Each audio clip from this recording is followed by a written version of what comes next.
going to be assessing the health of the coral. So we're going to head down and find the structure that's down on the bottom. At that point, Casey and Matt are going to lay out a line to help us visualize where we want to do our survey.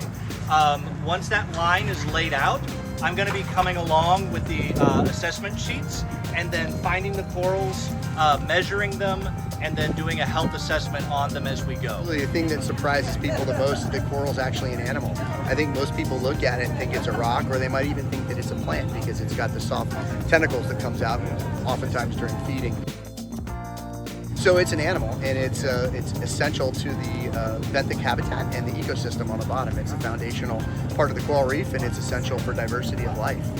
So depending on where we are, there might be, half dozen coral, maybe more than that, depending on where we lay the line.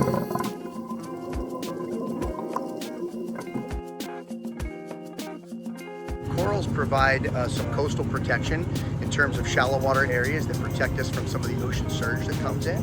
And corals are also critically important to the economy, certainly in this area with all the recreational fishing and diving that's over here. The information that we're taking in northern Palm Beach County goes to FWC, and FWC coordinates a number of agencies statewide, and all of this data gets consolidated and analyzed on an annual basis so that we can get a really accurate look at what exactly is happening on the reefs. These corals in particular are what you would call indicator species. So they're species that are more susceptible to disease, they're a little bit less heat tolerant, and so when these types of corals, you start seeing issues with that. It's almost like the canary in the coal mine.